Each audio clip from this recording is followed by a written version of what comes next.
Great, thanks everybody for coming. You are at a debate over whether to cut or invest, about the how to deal with the looming deficit and whether or not to support an innovation-centered agenda. I'm Michael Schellenberger, president of the Breakthrough Institute. We're one of the co-hosts of this event with the Information Technology and Innovation Foundation. We have today 4 distinguished panelists and debaters ready to sort out the question and resolve the United States government should invest in innovation to grow the economy and reduce the deficit. We're going to start, I'll introduce the speakers and the moderator, and then I'll explain a little bit about the rules of the debate. To my far right, Jim Tankersley, economics correspondent with the National Journal. He'll be today's moderator. Formerly of the Los Angeles Times and Chicago Tribune, Jim won the 2007 Livingston Award for Young Journalist for his series on the roots of Ohio's economic decline in 2007. After the panelists get done debating each other, he'll come up, ask some hard questions of them, and then turn over and then turn to the audience for questions from the audience. To Jim's left is Fred Block. Fred is a senior fellow with the Breakthrough Institute and professor at UC, University of California at Davis. Fred is one of America's leading scholars of the long-standing commitment the United States government has made toward innovation. He's well known for developing the concept of the hidden developmental state, which is the long-standing role the U.S. government has given to innovators with the commercialization of new technologies. He has a new book coming out called State of Innovation, which we actually have on sale here for half the cover price. I hope people consider buying it. It is an excellent anthology, series of histories and case studies of how the U.S. government has been involved in supporting innovation in the past. To Fred's left is Rob Atkinson, president of the Information Technology and Innovation Foundation. Rob is the author of the forthcoming The Global Race for Innovation Advantage and Why the U.S. is Falling Behind. It's forthcoming from Yale later this year, and is also author of The Past and Future of America's Economy. To my left is Jerry Taylor, senior fellow of the Cato Institute, very distinguished, long-standing contributor to the debate around energy and the environment. Mr. Taylor writes regularly for the Wall Street Journal and the National Review on energy policy, regularly appears on such programs as NPR, the BBC, and Fox News. Jerry and his colleague to his left, David Kreutzer from the Heritage Foundation, will be making the con argument against the debate resolution. David Kreutzer is research fellow in energy economics and climate change at the Heritage Foundation. David has done extensive research on various climate legislation, various proposals for climate mitigation, as published in the Journal of Political Economy, the Journal of Energy Development, in the Wall Street Journal, the Washington Times, and the Cleveland Plain Dealer. Before I describe the format of the debate, please join me in welcoming these debate participants. The debate format will be as follows. Each participant will give opening remarks for 7 minutes. I will be the timekeeper right there, and I will hold up one finger when you have 1 minute left, and I'll hold up a fist when you're done. And then after that, we'll go back to each speaker in the same order for rebuttals. And the order will start with Fred Block, then go to Jerry Taylor, then go to Rob Atkinson, and then to David Kreutzer. Thanks again for everybody coming. We can now begin with Fred Block. Great. Thanks, everybody. Well, thank you. I'm used to having like 2 hours on the blackboard, so this 7 minutes puts me at a disadvantage.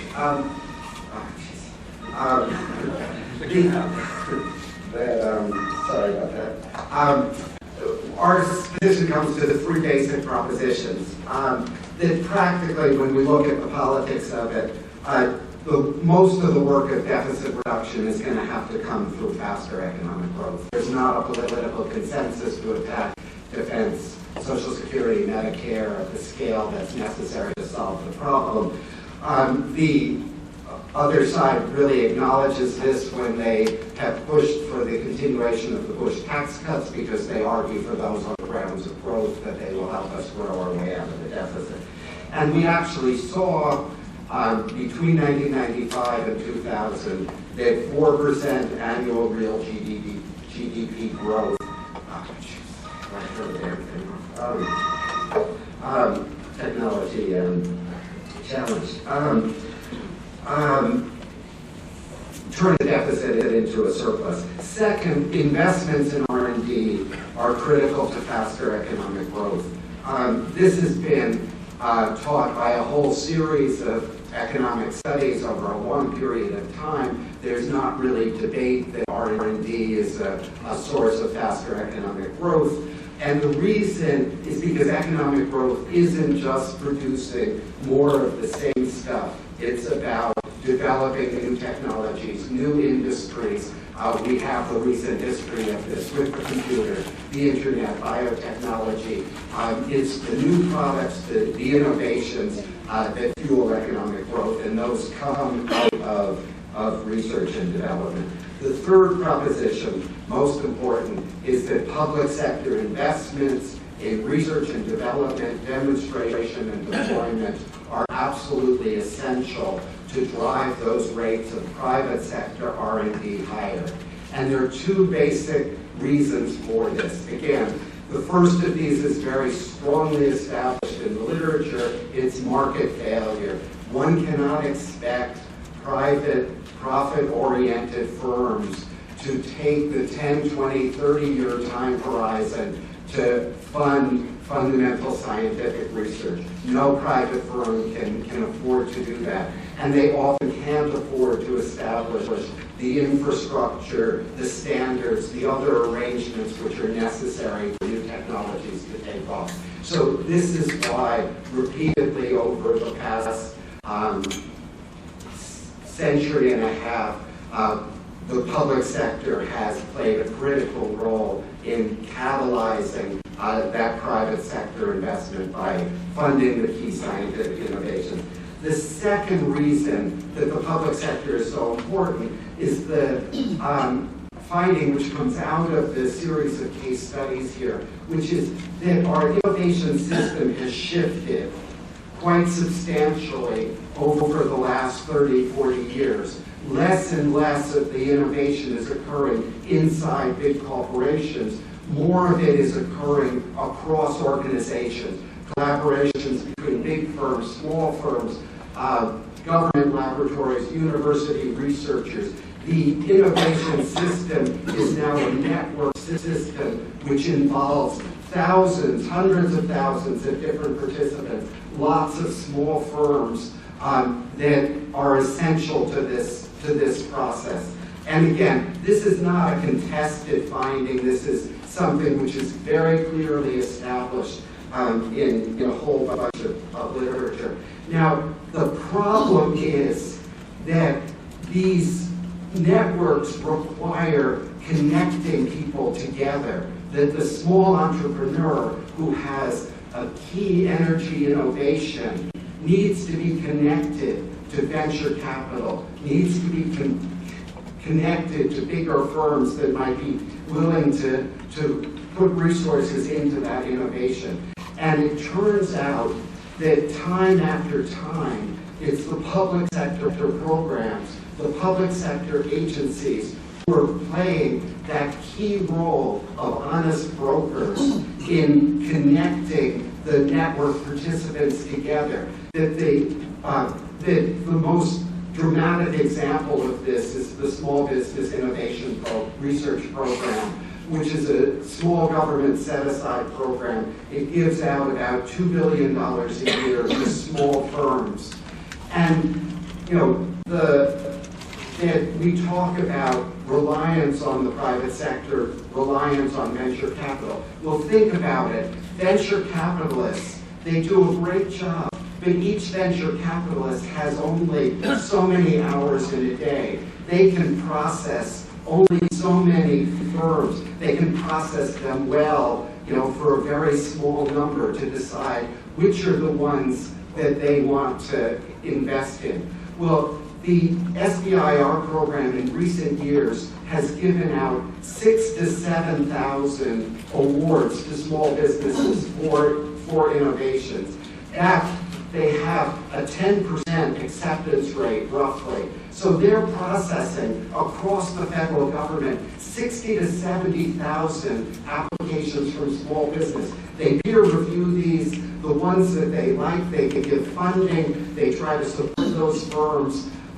This networking role, this solving the network failures, helping to connect these people together, is absolutely essential to making this innovation system work.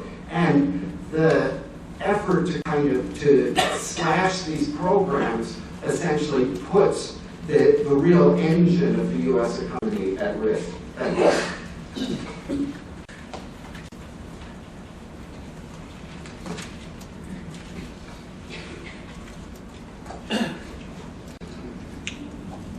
It's interesting to have this conversation. It's also very trying to try to encapsulate my views and to do justice to the issues in almost 7 minutes. So I apologize in advance if I don't cover the waterfront that you might hope that I would cover, but we will do the best that we can.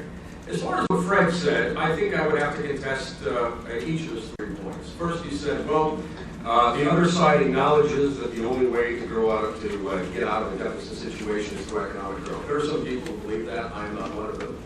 Most of my colleagues in Cato think there are opportunities for budget cuts that are far more robust than the Congress might at the moment believe. But the idea that the budget is uncuttable, that there are not substantial programs that can't be reformed, is something that we at Cato Institute anyway do not accept. But I don't want to dwell too much on that. The second point that Fred mentioned is interesting. He said, well, public R&D drives private R&D, and we need to have a public commitment if we want to see that private commitment. The data, however, do not bear that out at all. There has been a relatively steep decline in public R&D expenditures from 1968 to the present. But that steep decline has been more than made up by a rather steep increase in the amount of private sector R&D that has been spent from 1968 to the present. In fact, if you look at total data today, the United States is spending all of $400 billion a year on R&D from all sources. And that compares to about $114 billion we were spending at the height of our Sputnik moment, as Barack Obama put in the State of the Union address in 1968. In fact, that $400 billion is the largest sum spent by any nation on Earth. In fact, it's larger than the money spent by the next 4 leading countries: Japan, China, Germany, and France. It's 3 times, by the way, larger than what China spends on that issue. We have far more patents, scientific prizes, and scientific papers published from U.S. authors than from authors in any other countries. The idea that somehow we are losing in innovation rates, at least if our metric is the resources being poured into innovation, is not only incorrect, it's wildly incorrect. That all of this occurred largely because it was private dollars that were more than making up for the loss of public dollars. Right? But finally, this whole conversation doesn't make a whole lot of sense because there are spillovers involved in R&D. And a program that Rob Atkinson, our next speaker, participated in recently, he made the point that spillovers is a major problem for why market actors won't spend sufficiently on R&D, and it's also a reason why expenditures made by nation A are going to spill over to nations B, C, and D just as robustly. Well, that is certainly true. So the idea that the United States can somehow capture technological innovation advantages by being a first mover, there are some truths to that in some industries, but it's widely overall. Countries can and do take advantage of innovation brought elsewhere. But I want to dwell a little bit more on the question of whether investments in R&D are truly crucial to economic growth. Fred said this is beyond this dispute and that all parties agree. Well, they do not agree. It turns out that probably the best statement from economists about what, or at least the best thesis from economists about what creates economic growth has been issued by Paul Romer, who he finds, of course, the total factor productivity is the heart of it. And when he looked at the data, he found very little evidence to suggest that public investments in R&D, public strategies to promote innovation or strategic industries had anything to do with these growth rates. What we generally see, what he thought himself, was that it was human capital that was the major determinant. Now, maybe there's a discussion about whether we need to have more scientists and engineers, but I would point out that countries with the highest percentage of scientists or engineers are not the countries which lead the world in economic growth. We can see that in India and Russia and other places as well. So to the extent to which economists have anything to say about economic growth, they don't have very much evidence to offer that the sorts of planning operations that we often hear from the other side have much to do with it. But it's not as if, as I said, we're doing nothing on the R&D front regardless. Not only are we spending $400 billion a year, again, more than the next 5 countries combined are spending on R&D, but most of that is going from, is responsible for research and development tax credit. It costs the Treasury $8 billion a year. Consequently, in industries that are engaged in a lot of R&D, like biotech, face very low effective corporate tax rates. They pay about 4.5% in corporate taxes on revenue, relative to firms and industries that do not spend much on R&D, like public utilities, which are faced with a 34% tax rate. We often get caught up in a discussion about disbursements and government fiscal policy to promote innovation, but probably it's these tax credits that do the most to promote innovation. It has a lot to do with those private sector expenditures that I mentioned earlier. How do they work very well? We don't know. There have been no serious investigations that I'm aware of that have tried to provide a metric for how well these tax credits are to do in promoting innovation. I'm not sure that they fail. I'm not sure that they succeed. We don't know very much. But to turn finally to the topic that brings us to this podium most frequently, the discussion of targeted government policies for both this industry, that industry, or that technology, or this technology. These programs, however, do have a long pedigree. We're quite familiar with them. Economists have studied with them, and their track record is much poorer. There are reasons for this. First of all, it is simply not true in this sector or in this field or any others that the best and the brightest can be brought together in Washington with great computer programs. They can somehow outperform as far as the resource allocation for investment that could be achieved by millions of private actors in the marketplace to disperse bits of information. Countries and economies which are trying to centrally plan innovation or strategic industries have no better track record than countries which try to plan other sectors of their economy in that manner. Secondly, when political capital is at stake in these decisions by government, the decisions by governmental agents are almost entirely made by political metrics, not by metrics of the merit, which is why, for instance, we've poured $61 billion into R&D for nuclear power since the late 1950s. And yet nuclear power is still the most expensive source of electricity on the grid. There are other sources of energy which are arguably far more meritorious and deserving of R&D dollars, but the nuclear industry gets them, or the ethanol industry gets their demonstration projects and their R&D and their market intervention. Where political capital is not in play, merit may have more of a role in how monies are dispersed, say, through DARPA. When it comes to things like energy industries or other strategically important industries, decisions by government will be based primarily on political calculations, and it's only by the sheerest chance that those political calculations have much to do with economic efficiency. And finally, given the massive financial awards available to those who produce innovations in important markets, adequate incentives are in place to ensure promising opportunity for exploiting. You can become the next Bill Gates or the next broke guy in the street, depending on how well you allocate your capital in the pursuit of innovation and efficiency. Do governmental agents face the same incentives to work overtime to get these answers right, to do their homework, and to efficiently allocate capital? No, they do not. They face nothing of the sort, which is why we tend to find that private investments outperform others. I'll end now, and I look forward to the following discussion. All right, well, thank you. I always hate doing debates because I feel like I'm never sort of in black and white opposed him. I would argue we need to cut and invest. So certainly there's lots and lots of government waste, and there are lots of government spending programs that need to be cut. Ag subsidies would be on the top of my list. But the distinguishing factor, I think, that my colleagues to my left, which I don't think that's It's all there now. Oh, okay. Is that they generally think that it's all spending. That there's not a lot of difference between investment and spending.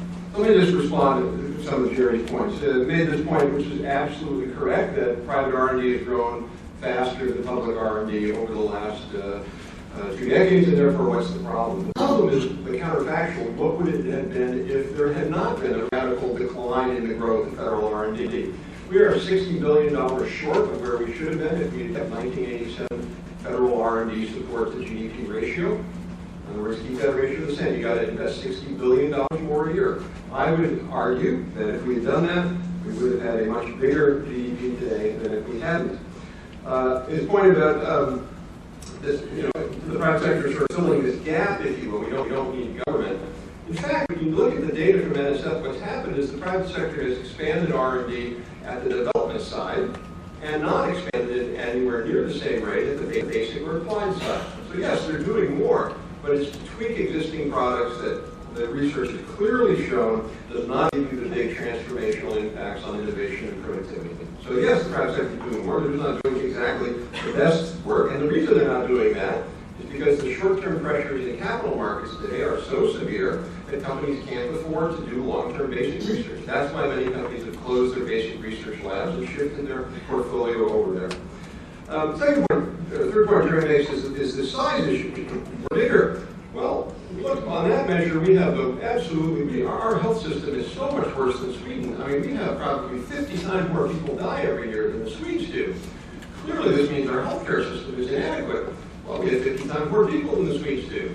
And I really think you cannot measure the U.S. against any other country unless you do it on a per GDP or per capita or per worker or some measure that looks at that. When you look at that, which is what we did in a report called the Atlantic Century, where we compared the U.S. to 40 other countries, what you see is that the U.S. growth rate in R&D is very, very anemic. In fact, when you look at corporate R&D growth over the last, this period of 2002 to 2006, it declined as a share of GDP. First time in American history it's ever declined. It actually grew overseas significantly, but it declined here. So this notion somehow that we're, this big innovation behemoth, I just don't buy anymore. You look at countries like China, they've increased their government support for R&D by 110% over the last decade. We've increased ours by 6%. Israel, 110%. Korea, something like 70%. Sweden, something like 50%. Canada, something like 30%. So all these other countries around the world are making big bets. They're expanding their support for innovation, not just on research, but on deployment. With regard to Paul Romer, I can cite you probably 20 studies by innovation or growth economists that make the point that innovation is what drives growth. What Romer's really arguing, and I frankly think he's wrong, is Romer is making sort of a causal argument. He's saying that federal support for research spurs the production and employment of scientists and engineers, and that's what's driving growth. It's kind of obvious because if you expand support for science and research and you hire plumbers to do it, you're not going to get any innovation. You might get better pipes. So obviously federal support for research encourages more human capital for innovation, but I think he's putting the cart before the horse. A good study by Cleno and Rodriguez-Clare found that when they did a cross-country evaluation of multiple countries on where total factor productivity growth comes from, they found that human capital accounted for less than 9% of it. And it was innovation that accounted for 90% of it. So I think really at the end of the day, it's that, look, with regard to Jerry's point about tax credits, we fully agree. We have an anemic R&D tax credit, and there are, by the way, a large array of studies which we've demonstrated or reviewed in the literature, and a couple of reports we've done that shows the R&D tax credit is incredibly effective. But it's not, it shouldn't be a debate about less filling states straight. I'm willing to support R&D tax credits. Ours is anemic. The French have a 6 times better R&D tax credit than we do. The Canadians have a 3 times better R&D tax credit than we do. But it's going to do both of those things. It's tax policy and direct public investment. This notion somehow that the market outperforms research allocation as opposed to pointy-headed bureaucrats, I would suggest that part of the problem was that those people on Wall Street must have all been GS-15s because they completely screwed up capital allocation. I mean, on a massive scale, unprecedented in world history, massive bad allocation of capital into a housing scheme that was essentially Ponzi. This was not the market picking the right technologies or the right investment. This was ineptitude at the greatest level. So the reason why I would say pointy-headed bureaucrats can outperform the market is one simple thing, and that's externalities. When we know that there are certain technologies out there that have big, big social benefits and small private benefits, who else is going to outperform? Who else is going to pick those other than pointy-headed bureaucrats? And the right way to do that, and I 100% agree with the politicization argument, that when you sort of pick on a few central, a few big cases, which clearly have been some politicization around it, I could point again to 10 cases where there hasn't been politicization. Jerry, you mentioned DARPA. DARPA is a great program. DARPA has not been politicized. DARPA should get a lot more money. I would put ARPA-E in that exact category. When you look at the ARPA-E investment portfolio over the last 12 or 18 months, it is not politicized at all. It's peer-reviewed by the best researchers and venture funders and technologists in the country. You could look at the NIST ATP, now TIP program. The NIST program, all of the studies on the NIST program show huge returns to society, no politicization, NSF funding. So I guess at the end of the day, I would call upon my conservative colleagues to join with us in getting rid of politicization of the system and pressing Congress as thought leaders and think tank people to say, you know, let's not politicize this.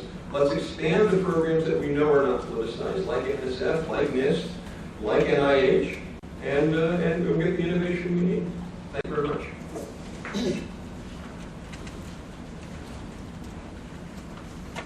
Thank you very much for having me here. Today's show, I hope, for the next 6 minutes. The resolution we are supposedly debating here, if you look on your flyer, is this. Resolved, the federal government should increase investment in innovation to accelerate economic growth and reduce the deficit. Since I'm on the opposed side, it makes it sound like I'm opposed to innovation. Nothing could be further from the truth. All right. Let me restate in much simpler terms what this resolution could have said. Resolved, the federal government should spend its way out of debt. And so, that is obviously a silly resolution to debate. And I don't think it's the one that we really are intending to debate here, even though we have deficit and getting us out of deficit and growing out of deficit on the flyer. Really, I think the resolution is this, and I like this version because then I'm on the affirmative. Private markets are better motivated for efficient and effective innovation than is the federal bureaucracy. Now, we just heard some terrible stories about Wall Street. It reminds me of somebody that came by for a briefing, and he said, I've been telling people for 25 years there's going to be a stock market crash. Right, all right. So he missed the fact that the stock market, even after the crash, is about 10 times higher than it was when he was warning people, we got to do something about this stock market. Sure, markets are not perfect. They fluctuate. We have problems. We have Fannie Mae and Freddie Mac, which were horrendously politicized, and to pretend that the Wall Street problem had nothing to do with politics is just silly. But let's get back to this notion that we're going to have government fund innovation. Really what we have here is the government directing capital, investment capital. This is nothing but reheated industrial policy, the same sort of thing that we heard in the 1980s. What the problem there was, the market system was going to collapse. We were losing the rates, so were we losing it to them? We were losing it to Japan. We needed to have something equivalent to the Ministry of International Trade and Industry. That was the only thing that was going to save us. Thank goodness we did not do any of that. Why? What were they looking to say at that time? What was the way the future economy was going to work for the U.S. if we had any hope at all? It was to stop the steel companies from consolidating. It was specifically not to allow U.S. Steel to use their capital to buy a coal company when they should have been building more steel mills. Well, that's a losing commodity industry. If we had followed the industrial policy of the early 80s, we would have missed, according to them, if we followed their view, the high-tech revolution that, ironically, the industrial policy people want to defend now. Steel mills 20 years ago, 30 years ago, there's windmills now. That somehow we need to have more windmills because China has more windmills.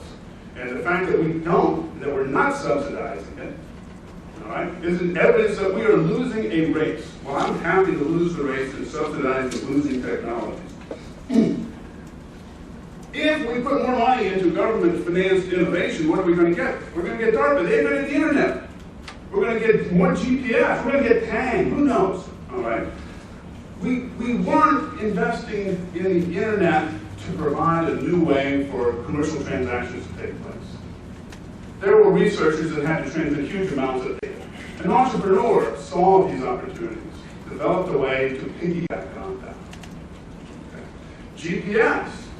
That was not invented by the Defense Department so that you could get to work faster during rush hour, or so that you could find your way home when you got lost. That was developed so that we could send missiles right down the Russian silos within 10 feet, blow them up. If you missed by 100 feet, it didn't work. Okay. So, entrepreneurs see, hey, we can work off of this, and then they came up with a policy. None of those things were developed to be commercial successes. when we see the federal government intentionally try to develop commercial successes, we get sin fuels. We get the more recent example is my favorite, Solyndra. All right? In the stimulus package, $535 million of the stimulus package went to a loan to a solar cell company whose primary innovation appears to be they've got the IRS to allow people to write off the roof of their building along with the solar cells. All right? But even with that, $535 million, there are follow-ups with the president, with the Secretary of Energy. Several months later, not years later, several months later, Solyndra finds to have an initial public offering so they can go public. They get a bad review from an independent auditor. They can't even go public. A year later, they have to shut down one of their factories and lay off 200 people. Again, new high-tech, evergreen technology in Massachusetts received $76 million from the state of Massachusetts after millions of dollars from the Department of Energy. What did they do? They shut down so they can send their production to China. Now, why is that? Because China's doing so much more investment. They already invented it. They already had the technology. Why is anybody producing a commodity in China where you have an assembly line? Because they're labor cheap. That's China's great innovation, commercial innovation of the past 30 years. After suppressing their labor for so long, they have 1 billion underpaid people that now they're starting to allow capitalism to take advantage of, and we're just exploiting these poor workers. They're getting richer, their economy is growing. They're still much poorer than okay. Now, the notion that we need to do this because firms can't take the long term, the long view, whereas capitalists only take the short view, the government can take the long view. You have to wonder how long somebody's been in Washington, if you say that. I mean, we have tree farms that are privately funded.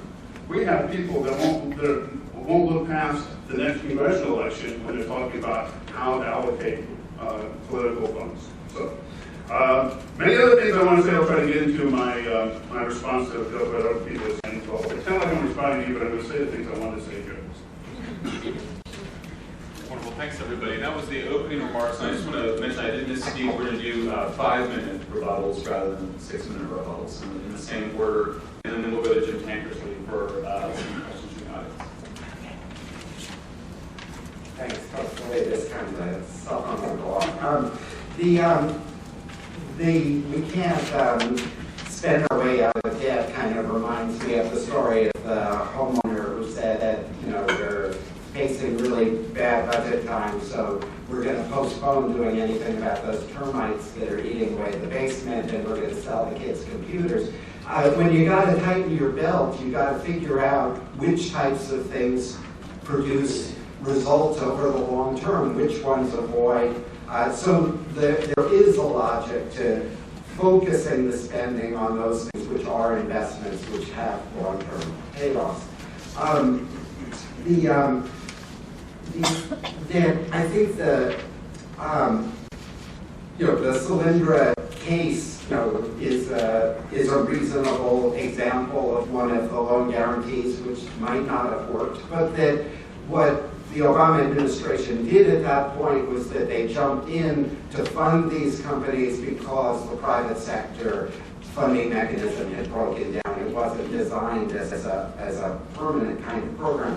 But I think the real issue here is that what gets talked about in the literature is the valley of death, that we've got tens of thousands, hundreds of thousands of these tiny high-tech startup firms, and they talk about crossing the valley of death. It takes 5 years, 7 years, 8 years to get a new idea transformed into a commercial product.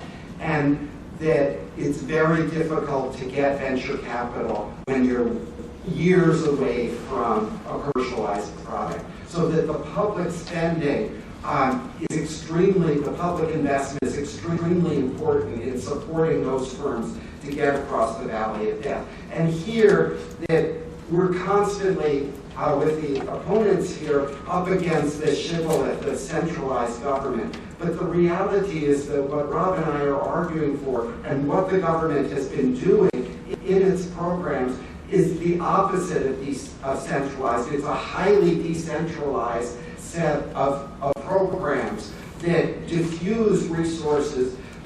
So, for example, one of the big investments that we make with our federal dollars is that we support the federal laboratories. Originally the nuclear laboratories, but there are many more of them. And unbeknownst to practically everybody, those federal laboratories have been extremely productive in terms of spinning off innovations. And there are literally thousands, tens of thousands of contracts between private firms and the federal laboratories to do cooperative research. Sometimes the private firms pay the federal bureaucrats to actually solve their research problems. So we have created this enormously important pool of scientific and technological resources, and it's now being used to help the private sector solve their technological problems. So that when the House committee goes and it starts slashing away at the Department of Energy budgets and the budgets for science and technology, they are literally attacking the seed corn. They're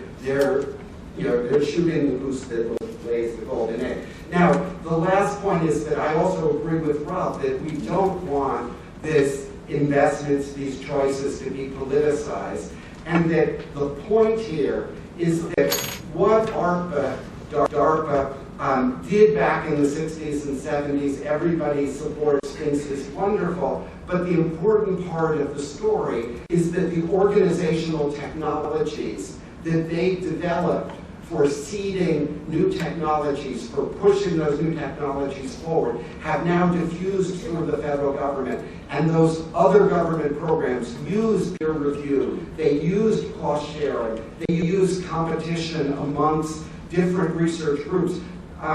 Gates that programs must go through. You don't throw huge amounts of money like at Synfuels until you've proven that the technology has gotten through one of the gates. So we have the organizational technologies. We're no longer talking about pointy-headed officials who are making decisions on a centralized basis. Just to skeet through some of the claims that were made since I last sat down. And starting with Rob, he said, well, it may very well be true that the private sector has more than made up for the lost private public dollars, but private R&D would have been even that much greater had we never lost those public dollars in the first place. Well, the problem here is that R&D expenditures are not additive. We know full well that there's a substitution effect. There was a wonderful literature review performed by David et al. A few years ago, which looked at this literature and found that it is indeed the case that the more public dollars are spent on R&D, the less private dollars are spent. A lot of that has to do with the fact that private actors would love to have taxpayers pay for things that shareholders might otherwise pay for. And it also has to do with something that Austin Goolsbee has written. In fact, he wrote one of the most important papers on this topic. As you know, Austin Goolsbee is not a guy who puts out hack work for libertarian think tanks. But what Goolsbee found is that when we look at these public R&D programs, what they're largely doing is sending checks to engineers and scientists. Well, it turns out the supply of engineers and scientists and researchers as well as being elastic in the short run. So what that does is increase wage rates, and there is a substitution effect. The more we spend through the private sector in R&D, the higher the wage rate goes up, and the less private investment we get from R&D. In fact, he argued that if you really want to promote robust R&D with the government, you shouldn't do this through targeted programs or demonstrations or anything of the kind. We should just find a way to get more scientists and engineers out there. Interesting and secondary topic. And we also know, if we look at macroeconomic analysis, we see the substitution effect here. As Keeley wrote a whole book on this, in which he made the point that to the extent to which we see large private commitments to R&D, we saw correspondingly smaller private, and vice versa. Lower government means almost across the board with every economy, more private. The second thing we talk about as well, Rob mentioned innovate, the spending metrics are off. That, well, if you look at absolute dollars, the U.S. needs to buy a great deal without the measures. This is like debates about defense spending, which get endlessly tedious. But the point is, if the United States is spending 4 times more money on R&D than, 5 times more than the next 4 other secondary nations together, is it the case that the United States has a GDP which is larger than the aggregated GDPs of Japan, China, France, and Germany? It is not. The U.S. commitment, private and public, to R&D is absolutely stunning. Rob then mentioned, well, it may very well be true that politicization has been a stumbling block in the past, but that just means we need to work to get politics out of public investments in innovation. Well, good luck with that. It's one thing to find government in a world in which it can get politics out of spending where there's not much political capital available. When we're talking about the life and death of this industry or that industry, it comes into the fore. We can see it in this very debate. For instance, this discussion tends often to devolve into a discussion about green energy, the glories of the wind and solar future, how we're losing that race. That's how we usually dress up this conversation. And yet, while we're completely obsessed with renewable energy, a real innovative earthquake is occurring under our very noses in this very sector, the natural gas sector. Green energy proponents, for instance, talk about the green jobs that we create. They look at Pennsylvania, so here's a case where Pennsylvania's promoted green energy and they've done it and created about 3,000 jobs. Meanwhile, shale gas in Pennsylvania, according to one calculation, has created 85,000 jobs over the past 3 years. The real innovation in energy markets is occurring very much someplace else. But what is the government doing when it discusses promoting innovation in innovation energy markets? It's looking at a politically useful sector to park money, not necessarily a place where anybody in the private sector is parking. David then moved to, Fred then moved to a discussion about the value of debt, as if all these wonderful investment opportunities are somehow going begging for cash. If any of you know people in the investment sector run energy hedge funds, they will tell you all the same story. They will tell you that there are far more dollars out there to fund green energy and innovative energy technologies than there are worthy projects for those dollars. They tell the story over and over again. It is the losers that either come to Washington because they can't talk any capitalists into finding dollars for them, or they're people who would rather have the taxpayer pay for things that otherwise they'd have to pay for. Finally, Fred mentioned the government labs as a wonderful example. This is indeed ironic. There was a wonderful study just recently published looking at the fertility of patents coming out of DOE labs by Dan Cameron. Dan Cameron, by the way, now works for the Obama administration, so again, he's not a friendly source for me. But they found that the fertility of DOE patents, in other words, the extent to which these patents that came out of the labs were cited in other patent holders, was only about half what they were for all patents generally. It's not been a very useful field. Another recent study by Mansfield looked at the R&D and the actual product innovations that were occurring in the private sector. They found that only 7% of the innovations cited by these managers came from substantial aid from recent academic research, and only a tiny percentage of them had anything to do with the labs. We do spend money on labs, they do noodle around and do things, but we don't find very much positive feedback from them, which again goes to our finding, which is that the private sector will do this a lot better than will politicians. Okay, thanks. A couple things just to respond to both what David and Jerry said, and to build on what Fred said. One is this industrial policy red herring. Look, countries have, Japan doesn't do industrial policy anymore. They used to. They do innovation policy. Now, if our energy policy, clean energy policy, was to pick lithium air and Duracell, this is our policy. We're going to get Duracell, a whole boatload of money to do lithium air. That's industrial policy. That would be very, very bad. But that's not our clean energy battery policy. Our clean energy battery policy is to fund a wide array of battery technologies, lithium air, and salt, and molten, and all these other things. Listen to these. You look at what RP is funding. They're funding probably 10 different technologies because they are not smart enough to know which of those technologies is going to win. Neither is the private sector. Nor do they fund one national champion. The days of the French subsidizing gold so they could beat IBM, I'm willing to admit that was stupid. We've written that that's stupid. That's bad policy. But to somehow say that your choice is gold versus the free market is frankly bull. Second thing is this notion somehow that, well, we didn't intend to do this, so it just happened, that GPS just happened. That's, I think, really not the right point. The right point is that by funding research through the government, it creates essentially this pool, this ability for the private sector to build on it. And absolutely, I wouldn't imagine the government figuring out how to create a GPS firm. That's what the private sector does well. But if the private sector doesn't have those inputs, it's not going to be able to innovate. Since we have a site on Mansfield without dueling Mansfield here, I can quote a Mansfield study where we found a 28% annualized rate of return for federally funded academic research. You name me where you're going to get a 28% consistent rate of return for federally funded from private sector research. When we fund university research, we get a 28% annualized rate of return. That's pretty darn good. That to me says, why aren't we doubling the NSF budget? Why is NSF, by the way, industrial policy? There's a red herring going on here. I don't have to pick individual firms. NSF doesn't pick firms. But we should be doubling the NSF budget. We should be doubling the NIST budget. We should be significantly increasing the NIH budget. You look at 70% of U.S. biotech patent citations were from papers originating at publicly funded research institutions, including universities. We built the biotech world dominance, not because our biotech industries were doing all the work on their own, but there was a complementarity between our public sector, our publicly funded research at universities, and the private sector. This last point I think about venture capital. I got to criticize Austin Goolsbee too. If you look at what Austin Goolsbee says, what he's saying is that there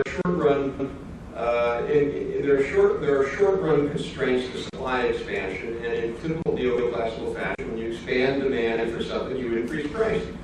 But really, when you look at the dramatic decline of STEM graduates in this country, which we just did in a report, there is a relationship between that, and I can be happy, I can't remember the name of the study, but we cited it in the report. I'm happy to share that study with anyone. There's a very clear and that correlation and causation in the study between the decline of federal research funding and the number of people going into STEM degrees in this country as Americans. Those two are intimately linked. So for Goolsbee to somehow say, oh, if you fund this, you're going to create it. If you don't fund it, you end up not even creating supply. So in the long run, I would argue in the modern run, in labor markets, if you do it right, are quite elastic, and there is not a wage increase. So it doesn't all go to sort of rent-seeking rich scientists looking at the federal trough. And that's why about venture capital, far more capital than projects. I would argue the reason they have far more capital than projects is we don't have enough projects because we haven't funded federal support for research and innovation at anywhere near the level we did. You look at a lot of venture-funded projects, they come out of the federal support. And one of the reasons why, if you go to Silicon Valley, particularly talk to VCs who are in the biotech and energy industry, they will be the biggest advocates for more federal support for this. Now, you might say, well, they're just rent-seeking, they want something to fund it. No, what they realize is for their whole existence to be able to fund a good pipeline or project, that pipeline is coming through federal support. Very last point on venture capital. According to the National Science Foundation, and this goes similar with the way we see in private R&D, venture capital is twice as big today as it was in 1995. Okay, we don't have a problem. There's no role for the feds, right? Early stage, zero and first stage venture funding is half what it was in 1995. You have a doubling of VC money and a halving of early stage VC money. Why is that? Because it's easier to make the big deals at the end, but the public failure, the market failure, the big benefits are zero first stage. We don't get as much zero first stage because the markets aren't going to fund it. So I think, again, I just close by saying I really don't think this is a this should not even be a debate. I would hope that my colleagues here would be with us to say let's double the National Science Foundation, let's put NIH back on a path, and let's increase funding for NIST. Thank you. Sorry to disappoint you. I for joining in now. Okay. I think we need to distill down again. There's something very basic going on here. Rob said, yeah, so we know that there have been problems when we fund specific things to try to make commercial products successful. But what we see is successful commercial products grow out of government research projects that had another goal. So what we need to do is just kind of push billions more dollars through the government somewhere. It doesn't matter. Then entrepreneurs will take whatever fruits happen to be there and do something productive with them. All right.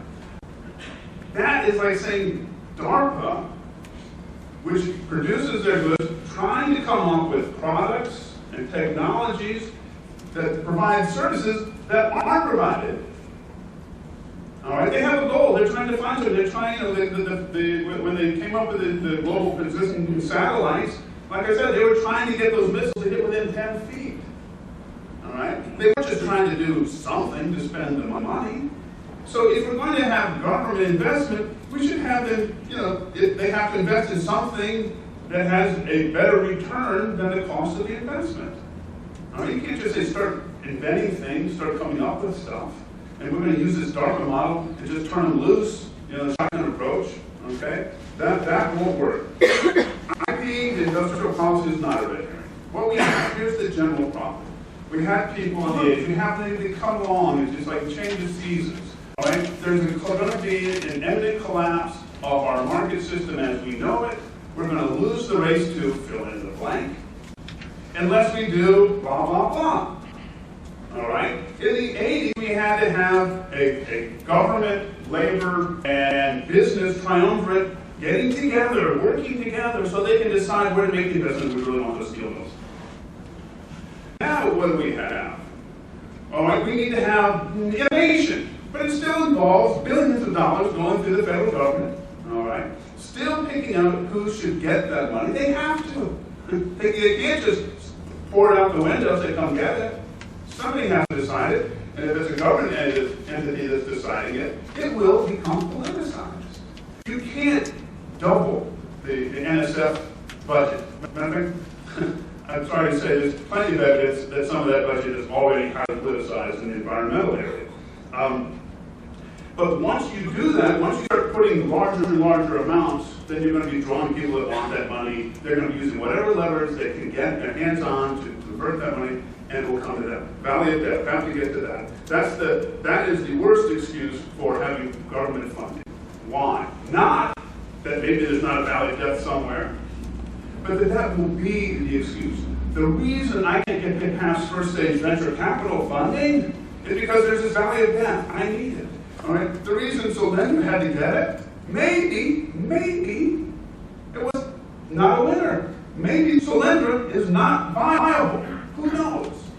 That's what the market was telling them. So it's not a failure of markets that they didn't fund something. It might be a success. That's how markets work, not just by promoting the good ideas, but not by not pouring capital into bad ideas. And that's the chief difference between markets and the government. There's a penalty for making a mistake, and it's a big one in markets. All right? And what did Solyndra do when they couldn't get their IPO? Unfortunately, I don't think they were successful. We had a $535 million loan. They did get their IPO to go. They asked for the remaining billion.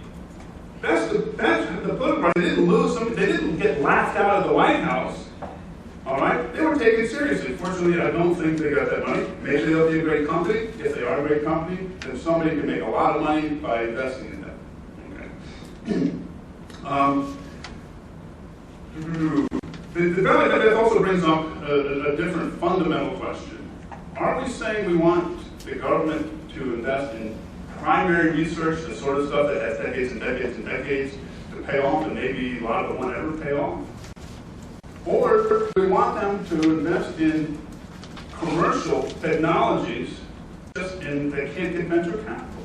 So the valley of death argument completely undermines all the previous arguments that we have to fund this fundamental research, the basic research, that can't have a commercial payoff for at least decades. But of course, privates do that anyway. The CFL was invented in the first energy crisis. We're now using compact fluorescent light bulb.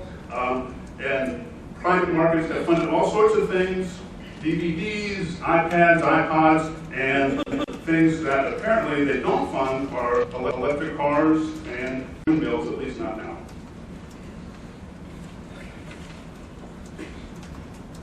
Who else is having fun? Yeah, me too. This has been great, and I've been enjoying it, but I want to do a little bit of a quicker back and forth now. I'm going to direct a couple of questions to each side, and as a side, and sort of take it as it's just kind of high school stuff.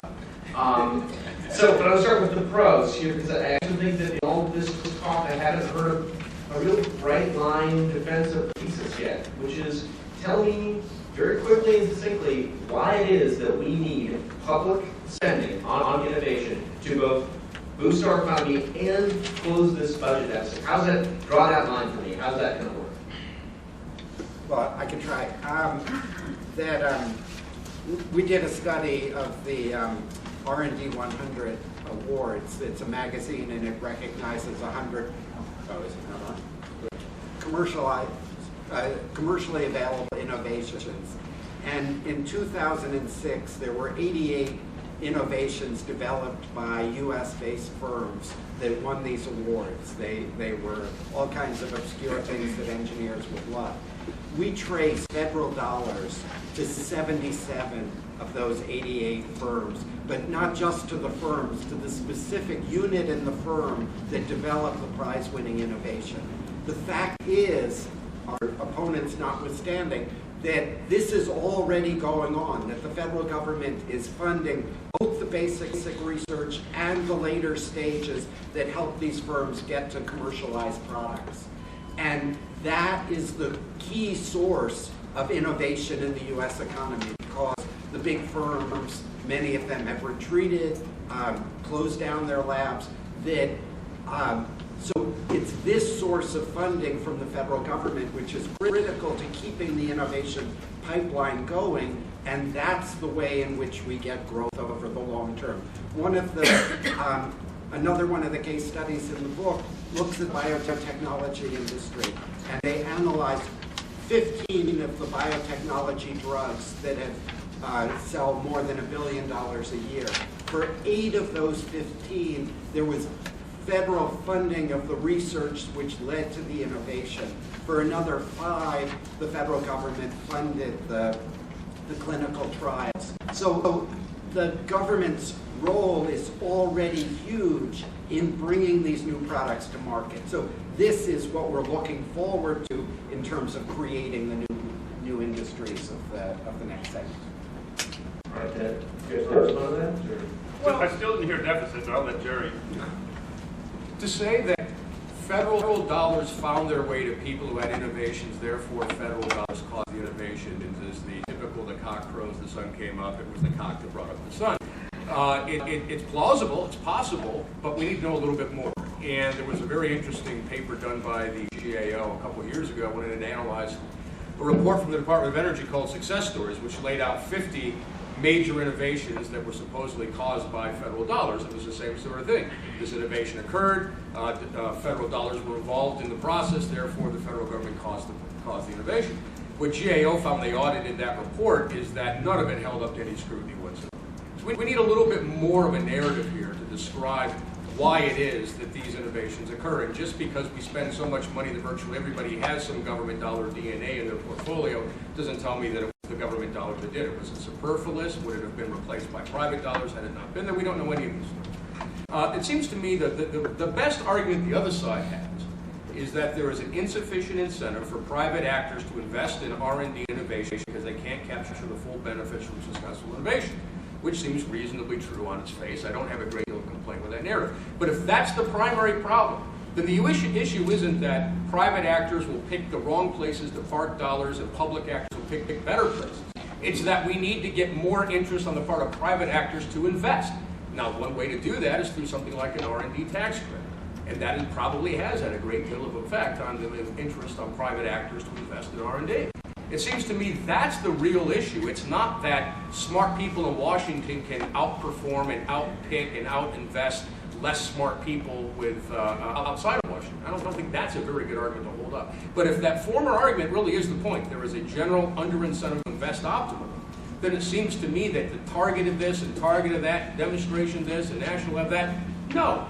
You just want to make investments generally more attractive to private actors and thus get more optimal levels of spending, which is what we do with an R&D tax credit, and I'm not entirely sure why we need to do much more. But let me look at that question there then for you all, because I think this is important. In front of my channel, I enter Tom Friedman here for a second. If we don't have an economy driven right now by innovation, with growth being a key, if not the key, to deficit reduction over the long term, how in the world do you get there? What is our economy going to run on, if not for innovation? And if you're not going to invest it publicly, how are you going to make that happen? Go ahead. Yeah, I mean, no, who says there's no innovation? I mean, the people are innovating. It's just, it doesn't appear that they're choosing the right thing. The prize winners. Here's a prize-winning innovation, one that makes money.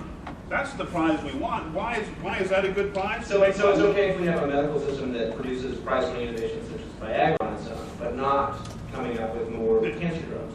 We can go into why Viagra, because there will never be a price ceiling on Viagra, whereas there will be on all the other ones. So you can talk to the people, biotech, the pharmaceuticals, and it's the lifestyle drugs where all the research is going, because they know if they come up with a drug that's going to cost $200 a day to save a life and you need it for a couple of months. So they go, this is terrible, you're charging these poor people. So we need to change those investment incentives. Since That's a different topic. Since 1961, I believe it is, the federal government has spent an aggregated total in today's dollars of something like $160 billion on energy. It's also had many different demonstration projects and attempts to commercialize things from clean coal to coal to liquids and blah, blah, blah, which is sometimes a little off that budget. What were the two largest innovations in the energy sector over that same period of time? The following two that have virtually nothing to do with any of those federal activities. One, the development of combined cycle gas turbine technology, which broke coal in the electricity sector and ushered in a world in which virtually everything now is gas-fired, not coal-fired electricity that we're building in America today. And the second revolution is the one right before our nose, the revolution in the extraction of shale gas. Both of these innovations have had far more impact than anything else that we've seen, even remotely close in energy markets. But they were massive innovations that occurred largely by private actors. And yes, if we put on our hats and tried to find federal dollars creeping into this or that, we'll find some of them. But people in the industry, and investors, and technological scientists who specialize in energy will tell you these are innovations that occurred right off the public radar screen. So to say innovations are good is fine. Innovations are good. But then to blur the distinction between innovation dollars and innovation policy from government and innovation, I think is a mistake. Innovation occurs on a daily basis in the market economy, and in the sector I'm most familiar with, the energy sector, the most massive and impressive and probably far-reaching innovations we've ever seen came way off the government radars. Jonathan, respond to that? Well, that's just not true. Combined cycle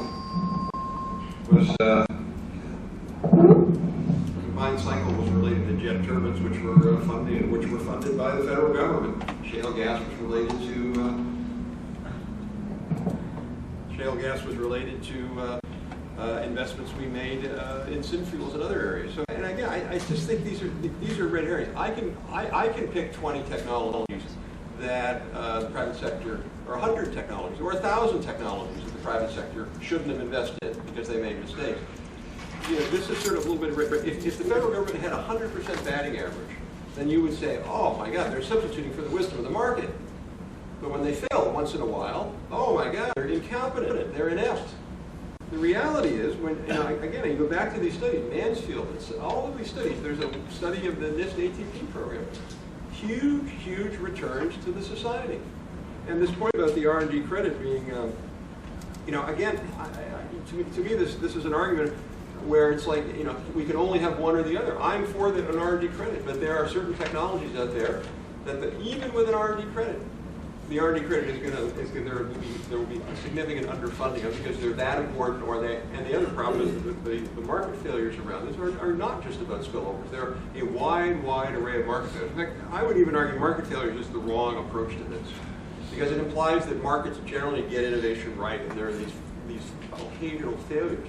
I would argue that market failures, we shouldn't even talk about market failure. We should be talking about innovation systems.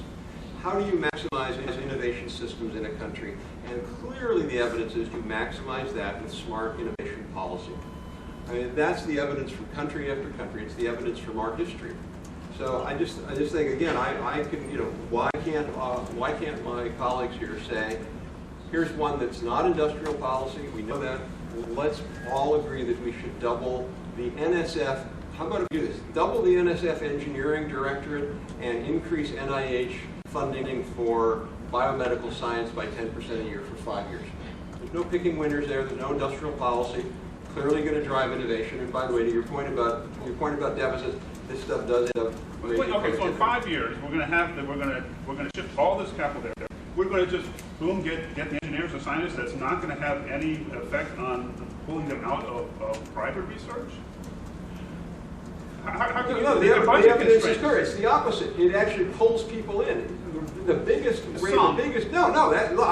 I'll show you the study later. The biggest reason why there was this big boost of scientists and engineers in the 1960s was because federal dollars were ramping up. Yeah, sure, in the short run. So maybe you don't double it in 5 years, double it in 10 years, whatever. The point is, we should be able to agree that we should expand NSF and university research funding. I want to ask one more question here, and then we're going to open it to the audience. But I'm curious of this question of batting averages. What's an acceptable metric to say, yeah, our investments in innovation are catalyzing the economy, driving down the deficit? What would you agree upon as a way we could all measure this? Well, I think the way to measure it, I mean, there's sort of an econometric way to measure it, which is to look at the federal research portfolio and look at its impact on productivity growth. That's the single biggest thing, and productivity growth leads to a smaller deficit. this is exactly what we don't want. I don't know if it's on. You gotta press the back button, like hold it down. Hello? Now? Can I just yell, or is this being taped? Okay. What we don't want is to have several people in Washington, even the smartest people on this panel, coming up with the rules of how we're going to choose what's a winner and what's not a winner. The problem with the batting average is that when you have 3 strikes for government funding, you can come back for a 4th strike and a 5th strike and a 6th strike. When you strike out in the private sector, you're losing somebody's money. They don't want to give it to you. And that's the main difference. But don't we have a budget deficit that we all have to deal with here? I mean, at some point we have to decide whether this works or doesn't work as a means of growing the economy or reducing the deficit. Yeah, it doesn't work. We decided that. Well, when economists are done here, Fantastic. if you ask any question of economists, what they do is they suggest a robust regression analysis to see if there was a correlation between government R&D or government innovation expenditures and GDP growth. And they would try to control for relevant factors and see if there are. Well, those tests have been performed. My boss, Bill Niscan, performed them. He used to be the chairman of the Council of Economic Advisors under President Reagan. And there's good news, bad news in this for our opponents. The good news is that he found there was a small relationship between expenditures for military R&D and GDP growth. So he found evidence that DARPA has had a positive impact on GDP. It wasn't that tremendous, but it's there. He found no evidence at all that expenditures on civilian R&D had any correlation with GDP growth. Now again, regressions don't settle matters. They don't prove anything. They can at best disprove asserted relationships. If those regressions are correct and someone doesn't come up with a better one, what they tell me is that there is no good argument for civilian R&D of ever having the major impact that our opponents think they do. Final word. Well, we have a chapter in the book that talks about the CIA's venture capital arm, InQtel, and they've taken a position in something like 80 or 90 small firms, and they have a mandate from the Congress to make a profit, but they're proceeding in the same way that private sector venture capitalists do, which is that they take on some risky choices. But the idea is, will the 5% or the 10% of the firms that they do really well and pay off at a higher rate than that make up for the others. So I think that's the appropriate metric. Venture capitalists expect most of the firms that they invest in to fail. So it's the 1 or 2% or the 10 or 10% that succeed. So that's the kind of metric that we want with these federal programs. They've got to make a lot of different investments, try a lot of different paths to avoid the errors of centralization, but that if some significant fraction of what they fund works, that's where the payoff is. Right. This has been fantastic. Thank you all. Now, questions from the audience, we can take a few. So, yeah, go ahead. I have a question. So, if you look at federal investments in U.S. graduate education for STEM, most of the PhDs who come out of U.S. institutions have been funded by federal dollars, certainly more than private dollars. So, if you increase federal investment for graduate education, what would you replace that with in the private sector?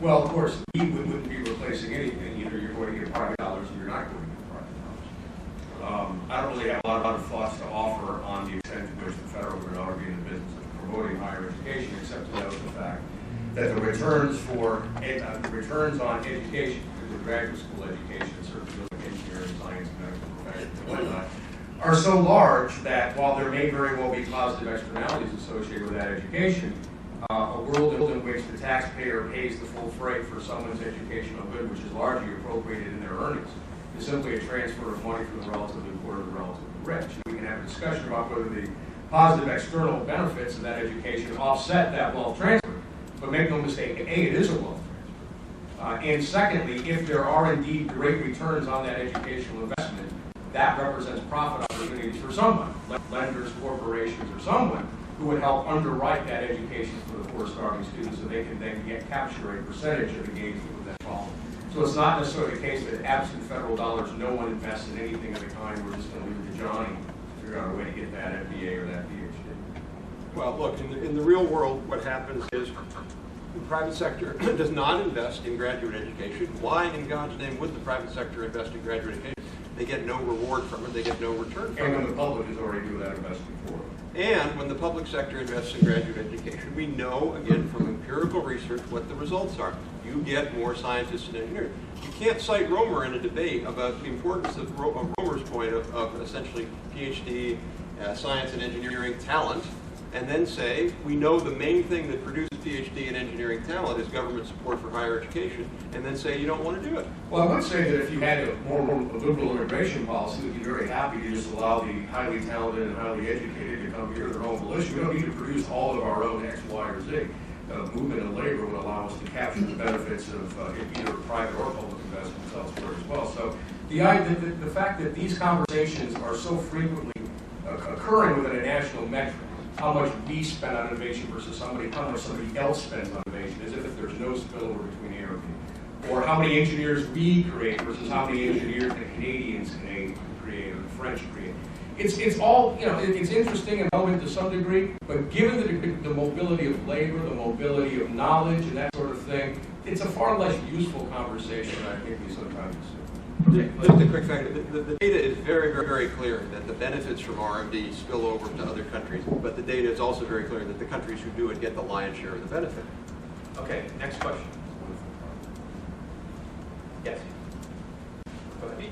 Yes. So, in a book I believe by a gentleman named Joseph Huber, 2004, called Environmental Innovation or Environmental Technology Innovation, he brings up the point, or a study showing that 80% of the economic benefits of new technology are not captured by the inventor or the innovator or the traditional investor, but are spillover, 80%. So given that, even if it's not 80%, it's 50 or 40, given that large seeming market failure where you have these public benefits being captured by other firms and the public at large, does that mean that there still should be no role for government other than to say give an R&D tax credit? Is that the only appropriate response? Well, the founders anticipated this, and the only thing they allowed the government to do, at least explicitly in the document, the Constitution, was provide for patents. That was the first attempt to remedy that particular problem. Of course, many would argue that was an insufficient remedy, and so additional remedies came into play. Directed government funding to some extent, which we've heard a little bit about. The R&D tax credit being another. Now, to what extent does the R&D tax credit induce investment that otherwise would not have occurred? And how far is that induced investment away from the optimal level of investment that we might pencil? We don't know. If we were to ask our opponents what's the optimal level of R&D, because by that very question, it assumes there can be too much R&D.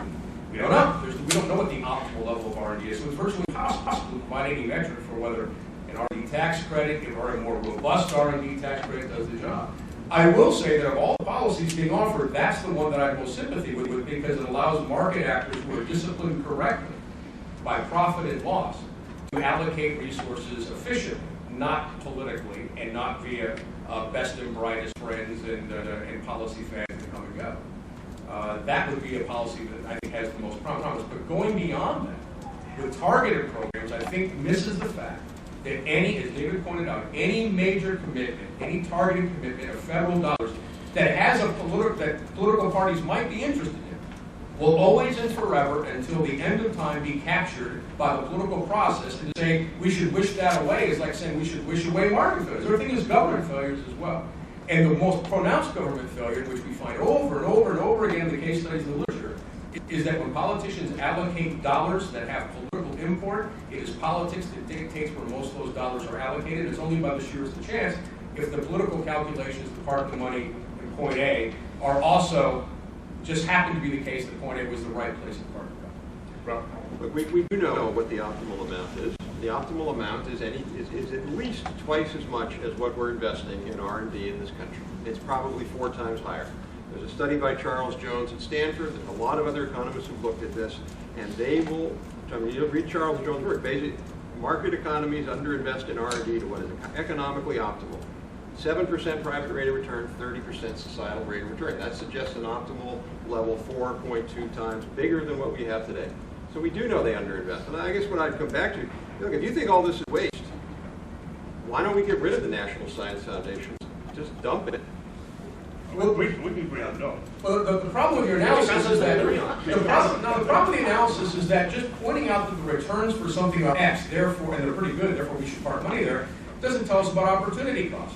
The returns for Z, A, B, C, D, E, and F, if they're larger than what they were for X, are the right places to park the dollars. You need to have a conversation about opportunity cost to even begin this conversation. The observation that returns are 28% or something of the economy, therefore this is a great place to park a tremendous amount of money, is a very difficult argument to make. As far as the NSF and whatnot, again, you can make a reasonable argument that there is a major market failure, a major underinvestment in basic science, basic R&D, upstream exploratory research and development, and therefore the government needs to do something more than provide an R&D tax credit. It's all well and good, and I'm not going to spend time in this discussion debating the point. I'll grant that point. But we're talking about creating innovative technology programs for the federal government to help the economy grow and to locate new devices. That's not what we're talking about. We're talking about more applied work, where all the political considerations come into play, citing all the wonderful facts from more basic science to R&D and how there's, there are success stories here, but largely because there's not a political and heavy a political component to those that they allocate to those dollars, as there always will be towards the allocation of dollars for what the reformers would like to. Again, I'm sorry, David. One, there's just sort of this silly link between if your rate of return is 4 times in industry A and B, you need to have 4 times the investment in A. You don't know what happens to that rate of return as you increase investment, what the marginal return on investment is. That's the basic principles of economics problem. But the other thing is we also need to understand there are spillovers from private investment from a project in-house to other places in that same place. We look at Google. What do? They're giving people 20% of their time to do research and stuff that has nothing to do with the project they're assigned to. Why is that? Because they recognize that the spillover also goes the other direction. Right? So, maybe what we're seeing is the smart firms are funding more research, even though on the surface it doesn't seem like it's going directly to them. And I'm perfectly happy with that, because if it's working out, Google will increase the funding for it. If it's a bad idea, then they cut it. And that's the discipline we don't have with surety on the government. All right, Fred, the last word here. I just wanted to make the point that the nature of the economy, how it works, has changed somewhat since the time of the founders.